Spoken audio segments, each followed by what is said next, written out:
अस्सलाम वालेकुम नाजरीन। Programme in conversation with Yusuf Malik Gabol.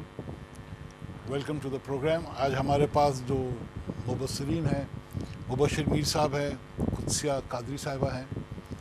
इनसे हम डिस्कस करेंगे पाकिस्तान की इकोनॉमिक सिचुएशन। IMF के पास हम दोबारा पहुंच चुके हैं एक और ट्रांच लेने के लिए। कुदसिया कादरी साहिबा उस पर रोशनी डालने के लिए बहुत बेताब हैं। और आजकल आपने सुना होगा सुप्रीम कोर्ट के अंदर कमाल असफर साहब ने गवर्नमेंट को डिफेंड करने से माजरत कर ली है। उनके ऊपर एतमाद नहीं रहा गवर्नमेंट को। कॉन्सिक्वेंटली जो दूसरे दो वकील डिफेंड कर रहे थे गवर्नमेंट को, उन्होंने भी माजरत कर ली है जो NRO केसेस के हवाले से थे। तो ये इस मुल्क में क्या हो रहा है कि एक सिटिंग गवर्नमेंट, उसके वकील डिफेंड नहीं कर रहे, या गवर्नमेंट ये डिलेइंग टैक्टिक्स इस्तेमाल कर रही है कि NRO केसेस की सुनाई ना हो। एक इंट्रीगिंग सी बात है। इसके लिए हम मुबशिर मीर साहब की राय लेंगे और फिर कुदसिया कादरी साहिबा के पास इकनॉमिक व्यूज को लेके जाएंगे। Mir sahab, welcome to the programme. Qudsia, welcome to the programme. Mir sahab, आपसे शुरू करते हैं। आपने मेरी प्रिल्यूड सुनी, उसके अंदर ये जो वकला डिफेंड नहीं कर रहे गवर्नमेंट को, आप क्यों, आपका क्या ख्याल है, आपका क्या तबसरा है इसके बारे में? यूसुफ साहब, एक चीज़ तो ये है कि ये शुरू से हम देख रहे हैं माशाल्लाह, चौथा साल जो है वो पार्लियामेंट का शुरू हो चुका है। इन जो 3 साल गुजरे हैं उसमें और अभी तक की जो सिचुएशन है उसमें कई ऐसे मौक़े आए हैं जिसमें गवर्नमेंट की बहुत सी चीज़ें जो हैं उस पर उसने विड्रॉ किया है। बहुत सी चीज़ों पे पहले वो बहुत तेज़ी से प्रोसीड करते हैं, देन एकदम विड्रॉ करते हैं। अब NRO का केस जो है ना, वो एक ऐसा इनके केस बन गया हुआ है कि जिसमें वो कहते हैं ना ये निगला जा सकता है ना ये उगला जा सकता है, और मुसलसल मच्छी का कांटा बन गया। हाँ, बन गया है ऐसा। और इसके ऊपर जो है वो हुकूमत जो है वो भी एक पूरी तरह मुकम्मल जो है वो स्टांस नहीं ले पा रही। और अभी आप देखें जो लॉ मिनिस्ट्री है उसके अंदर कितने अटॉर्नी जनरल तब्दील हो चुके हैं, कितने लॉ सेक्रेटरी तब्दील हो चुके हैं, और अब लॉ मिनिस्टर भी जो हैं वो भी वो एक तरह से एक और तरीके से जो है वो चेंज हुए हैं, पहले भी जो है वो चेंज हो चुके हैं। तो ये मिनिस्ट्री जो है बड़ी जो है ना एक तरह की ना शुरू से ही इसी तरह डिस्टर्ब चली आ रही है। एक बात, किसकी क्या ये वजह है कि ये वर्बल लॉज बड़े चल रहे हैं? नहीं, एक चीज़ देखें, वर्बल ऑर्डर्स बहुत चल रहे हैं। वर्बल ऑर्डर्स अगर चल रहे हैं तो वो बिहाइंड द सीन हो सकते हैं, सामने हमें तो नजर नहीं आते। जो रिजाइन कर रहे हैं वो बिहाइंड द सीन ही तो रिजाइन कर रहे हैं। हाँ, वो अपनी कोई भी वजह बयान करते हो, लेकिन बिहाइंड द सीन तो पता नहीं और क्या कुछ हो रहा होगा। लेकिन एक चीज़ है कि आप ये देखें कि ज़्यादा से जो सबसे ज़्यादा जो इस केस के अंदर मसला आया हुआ है वो स्विस अदालतों को जो लिखने वाला जो लेटर है उसके हवाले से है। लेकिन अब थ्रू आउट पूरा ही सिनेरियो गबोल सा अगर हम देखते हैं तो उसमें हमें बहुत सी चीज़ों में खला नज़र आता है। मसलन एक कांस्टेंट किस्म की पॉलिसी नज़र नहीं आती, एक मुस्तकिल किस्म का जो है वो हमें कोई ऐसा यानी कि ना एक रोड मैप नज़र नहीं आता गवर्नमेंट के अंदर कि वो लॉ के हिसाब से किस तरह चलेंगे, इकोनॉमिक के हिसाब से किस तरह चलेंगे। मसलन डे टू डे अफेयर्स जो हैं वो हैंडल हो रहे हैं। जब इतना हिडाओकिज़म होता है, इतना ज़्यादा जो है वो आज का दिन गुजर गया और कल का दिन आएगा तो देखी जाएगा, तो उस तरह चल रहा होता है। तो फिर इस तरह के सीन जो हैं, वकला का चेंज होना, उनका थ्रेट किया जाना, फिर वो दूसरी सीजन, ये एक बड़ी नॉर्मल सी अब हमें एक्टिविटी लगती है। चेंज क्यों हो रहे हैं, क्या वजह है? क्या गवर्नमेंट को खुद नहीं मालूम है? क्या रोज इनका स्टांस चेंज हो रहा है?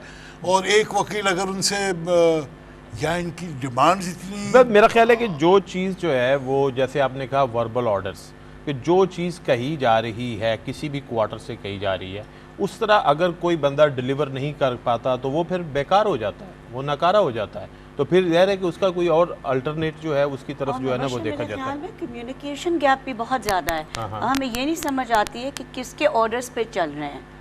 लॉ मिनिस्टर जो थे फॉर्मर, उनके ऑर्डर्स पे गालिबन, या फिर जो अटर्नी, जैसे आपने कहा अटर्नी जनरल्स इतने बदल चुके हैं कि सबकी स्टांस कुछ और रही है। और द लेटेस्ट इज, जैसे आप कह रहे हैं यूसुफ साहब, कि latest is advocate Abdul Ghafoor, जो कि रिजाइन कर गए। अच्छा, और इसमें उन्होंने एक कहा चीज़ मेरा ख्याल है ये भी है गबोल साहब कि एक देखें ना कि एक प्रोफेशनल लॉयर है, उसको ठीक है कि गवर्नमेंट के ऑर्डर्स के साथ चलना है, लेकिन उसको अपनी पोजीशन भी तो बरकरार रखनी है ना कि एक्चुअली वो अगर लॉयर है, ही इज अ प्रोफेशनल कि भाई अगर मैं ये स्टांस ले लेता हूँ तो मैं एज ए प्रोफेशनल कहाँ खड़ा हूँगा और इसको मैं लॉयर से कहीं नाई ना बन जाऊँ। नहीं, तो वो उस चीज़ को जब सामने देखते हैं तो वो समझते हैं कि शायद मुझे इस पे बात नहीं मैं कर सकता, तो वो फिर अपना नाम जो है जो समझदार हैं वो विड्रॉ कर लेते हैं। अच्छा, आपने एक और चीज़ देखा होगा कि एक लॉयर सुप्रीम कोर्ट ने उसको रिप्रिमांड किया कि उसने एक गलत स्टेटमेंट सुप्रीम कोर्ट के अंदर दायर की है और उसने कहा कि जी मेरे पास फाइल नहीं थी। तो सुप्रीम कोर्ट ने कहा जब तुम्हारे पास फाइल नहीं थी तो तुमने फिर ये क्यों अपना ये तुमने दी कैसे फिर? विदाउट द फाइल ये पॉसिबल नहीं है।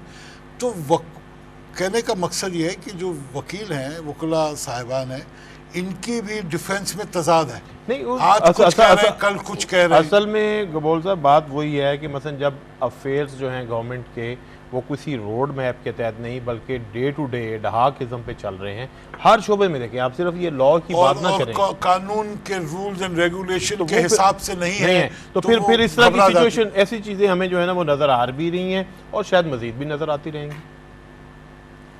What do you think?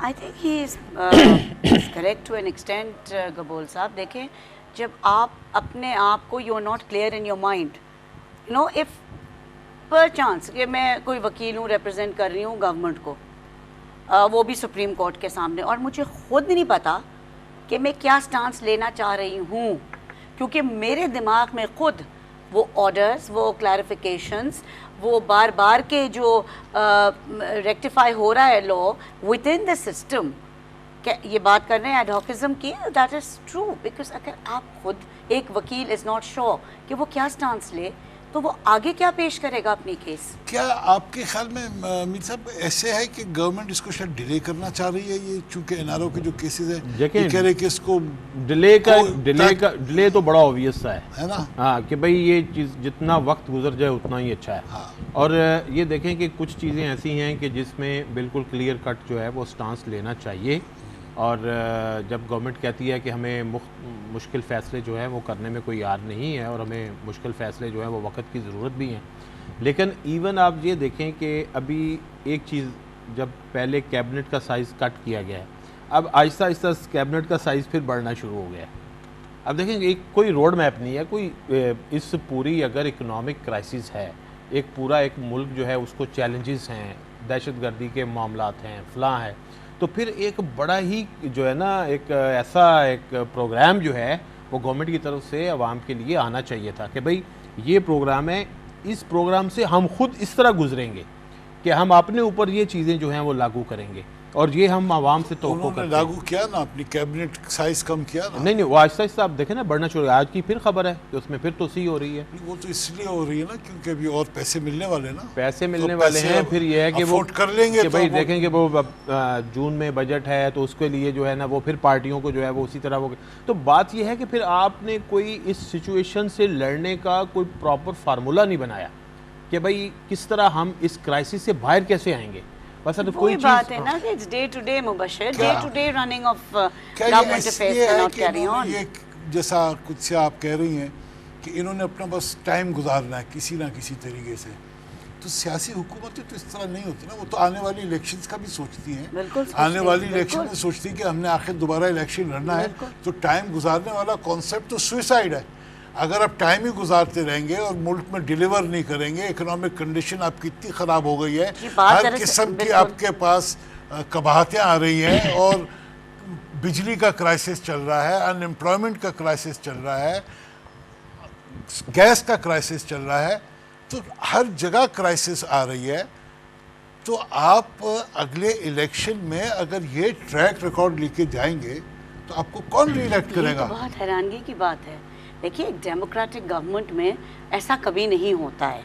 एक डेमोक्रेटिक लीडर ये सोचता है कि मैं अगले इलेक्शन, और उसकी प्रिपरेशन, अब तो बहुत कम वक्त रह गया ना, 2 साल रह गए हैं, 1 साल के बाद तो फिर इलेक्शन की तैयारी शुरू हो जाएगी। बिल्कुल, तो आप एक साल से देखा जाए तो प्रैक्टिकली तो 1 साल ही है। अच्छा, मैं कि ये साल है, उसके बाद अगला साल इलेक्शन का साल होगा तो फिर तो उसकी तैयारी शुरू हो जाएगी। सही, बिल्कुल सही। तो वो चीज़ जो आप जैसे कुदसिया कह रही हैं कि वो चीज़ जो है अगर गवर्नमेंट की एक सीरियसनेस होती है, जिसे हम बार बार कह रहे हैं कि रोड मैप, मैं कि वो गुफ्तगू में तो आता है लेकिन हमें प्रैक्टिकली सीरियसनेस रोड मैप का आता है कॉम्पिटेंस के साथ। जब आपके अंदर अगर सोचने की सलाहियत ही नहीं है तो आप रोड मैप क्या खाक देंगे? आप क्या रोड मैप देंगे? ये बात सही है। जब आपके पास कोई कॉम्पिटेंस लेवल हो, कोई आपके अंदर सलाहियत होगी तो आपको पता चलेगा ना ये मेरा विजन है। आपके पास इकोनॉमिस्ट, आपके पास नहीं फाइनेंस मिनिस्टर, आपने बोरो किया हुआ है, उधार लिया हुआ है, तो आपका क्या विजन है? उसका मतलब पीपल्स पार्टी का अपना विजन क्या था? और उसके बाद आप ऑपोजिशन को देख लें, वो बैठ के कहते हैं ना वो एक आदमी ऑपोजिशन, माफ कीजिएगा, ऑपोजिशन जो है वो बैठ के देख रही है कि कब ये गिरे और कब हम ऑपोजिशन एक शोशा छोड़ देती है हर इकोनॉमी के हवाले से, पॉलिटिकल हवाले से, लेकिन करती कराती कुछ नहीं है। So it's a big joke. नहीं, मेरा ख्याल है कि मेरा ख्याल है अपोजिशन है ही नहीं। हाँ, बोल साहब एक चीज आप देखें कि कौन सी Suppose it's an opposition. जो I don't know what it is because right right now जिनको आप अपोजिशन creating कहते a हैं lot वो of भी तो कहीं ना कहीं हुकूमत में है ना। जो अपोजिशन में है वो भी तो कहीं ना कहीं they're हुकूमत में, the part of the government. part of the government। They're part तो of the जब government. नींद तो नहीं है आपका भाई जैसे पंजाब की में हुकूमत उनकी किसके पास हुकूमत है, आप कैसे कह अपनी है सकते ना। हैं? तो मकसद है कि अपनी है क्या हुकूमत, मतलब? तो मसलन एक हुकूमत ही रन कर रहे हैं ना, एक गवर्नमेंट तो रन अपनी कर या रही है। आपकी तो नहीं, पाकिस्तानी की गवर्नमेंट पंजाब में रन कर रहे हैं। तो जब एक बड़ा सूबा उनके पास है, यूसुफ साहब आई एम सॉरी, देखिए ये एक बड़ी मिसकंसेप्शन है कि देखिए अपनी या तुम्हारी या मेरी या उसकी, आप हुकूमत पाकिस्तान में पंजाब सबसे बड़े सूबे का आप गवर्नमेंट रन करें, आप कैसे कह सकते हैं कि वो तो उनकी अपनी कुछ नहीं है? आप मुल्क को रन कर रहे हैं। You running the government of Punjab. अपनी से मुराद ये कि ये मुस्लिम लीग नून की गवर्नमेंट है, पीपल्स पार्टी अब उसमें शामिल नहीं, कोalition खत्म नहीं, मकसद है कि बस एक जगह पे तो आप they are in the government, they are running their own government, very incompetent, they are part of the ruling alliance। खत्म हो गई बात। जैसे NWFP में नहीं ये सब देखिए मेरी बात सुने, देखिए नहीं मैं आपको बताता हूँ, इस तरह है कि देखें इसका एक बड़ा एक सीधा सा फार्मूला है जो पहले दिन से चल रहा है।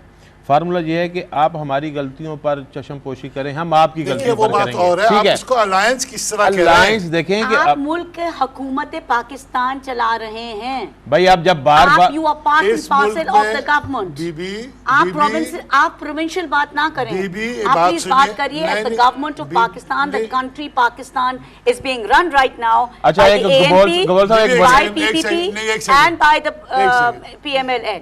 सीधी सी बात है, इसमें there is no to confusion about it. I am very confused about it. Federal government, yes, People's Party है, yes, उसके अंदर उनके साथ alliances हैं, जी, उसमें मुस्लिम लीग नवाज नहीं है उस alliance में, in the federal government.